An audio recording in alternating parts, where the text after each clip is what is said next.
Welcome back to Patman Garage. As you can see, I have a new project in my house. This is a older F-150, and it's not just an older F-150. It's actually an F-150 Lightning. So, as you know, these were naturally aspirated, 5.8 liter, big engine, decent power for their time. Now they're a little archaic, but anyways, this guy brought this truck to me, and he's got some issues with it stalling and gauges dying and some weird electrical things that are going on with it. So he asked me to take a look at it and actually towed it to me to have me spend some time on it. So I don't know a whole lot about the older first-gen Lightnings. Haven't really done a whole lot with them, but certainly been in the Lightning community and seen lots of posts about it stuff, but personally haven't done a whole lot. So this will be a little bit of a learning curve for me as well. So give you a quick peek under the hood here and look at that. Okay, well that's not a 5.8 liter. That's a Coyote.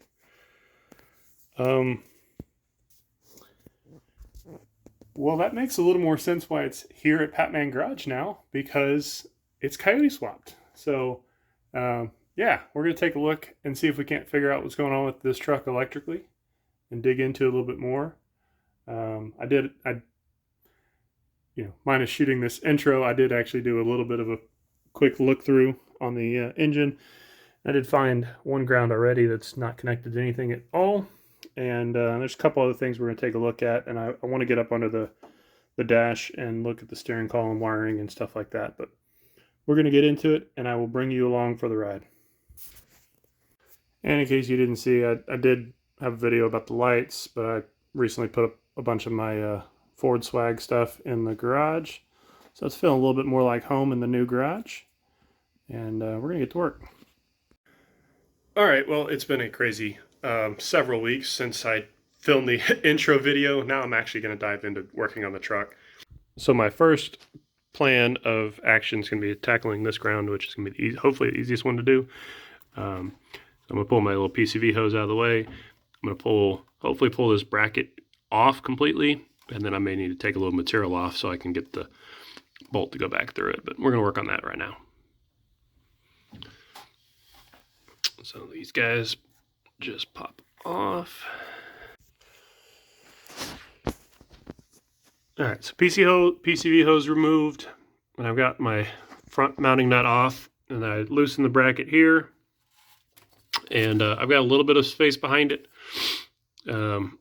So with this ground, I took my nut and that I took off and found a bolt that fits it, and my hole for the ground is smaller than the bolt is that would go in there, which is possibly part of why this was never put on. So I'm gonna have to drill out the hole in this guy to make this bigger.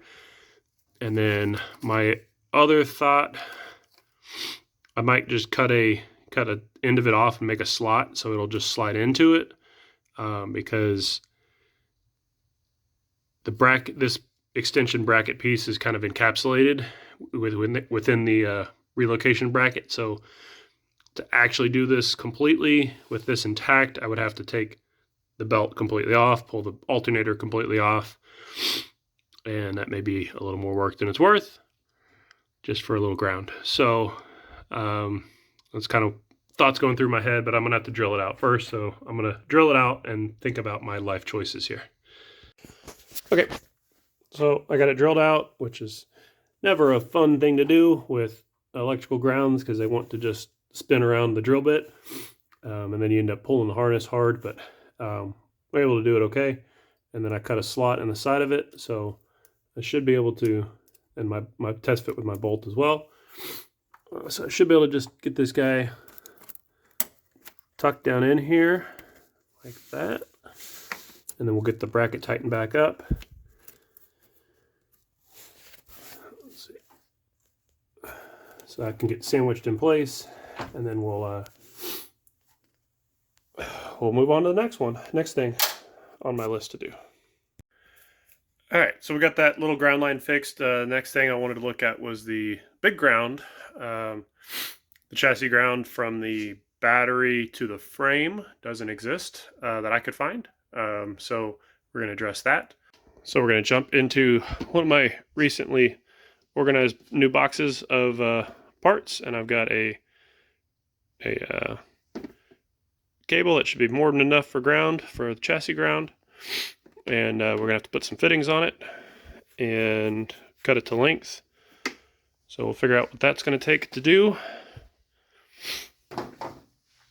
And I'm hoping I can just pick up on the frame rail right in there somewhere. We'll see. I'll have to get underneath there and figure out where I can attach to. And I got to find my fittings for the somewhere. I have the fittings that are the crimp fittings, probably in that other box up here. But anyways, we're gonna jump in here and figure this out. All right, got my box swapped out. This is the one with all of the various shrink tubes and fittings and stuff. This is my Amazon purchase of different crimp fittings and heat shrinks. So we need that guy, and we need the anvil, which I bought before when I did my battery locations. That should be all we need out of this box. So we're gonna get to figuring out what we need on the car side, and then we'll build a cable for it. Okay, so I'm gonna try to do this quick video before I use my both hands for it. But I've got the 6-gauge cable fitting in the anvil, and then I've got the cable into the fitting. And we're going to get this crimped down. All right, I just pulled that out of the vise. And as you can see, I've got a nice crimp fitting on there. So I'm going to need to slide some heat shrink over this guy just to help keep it sealed up from water. And then I'll slide a second heat shrink on it so that I can crimp the other end. And then we'll be in good shape. The battery cable looked like it was about the right length, so I'm not going to cut any. So we'll get this other side built out, and then we will see about getting it installed on the truck.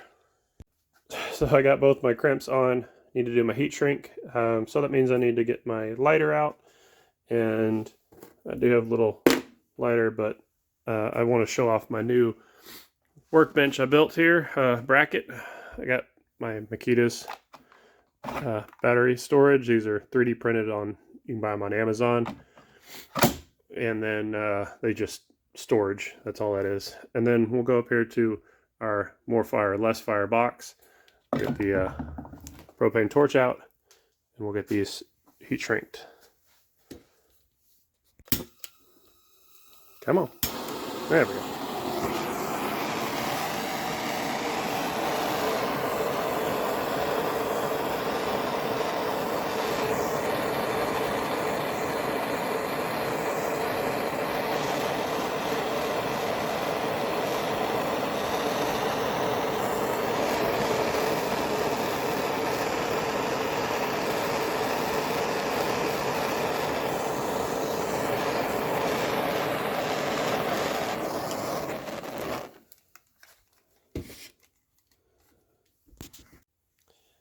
And with those heat shrinked, we are done with building our cable. So we got a cable, 2 ends on it. Means we can pack the box back up, and we'll get to installing that onto the truck. Well, this is as good of a place as any to end the video. So I got all the chargers out because the battery died, and then in the process of playing with adding the ground cable to the existing terminal post, I managed to break the quick connect, or it failed, I should say, however you want to word that. It's no longer in one piece, so we're gonna have to get some new cable ends for it. So no big deal. We're gonna get a battery and cable ends and then resume work on this, and we'll pick up in another video.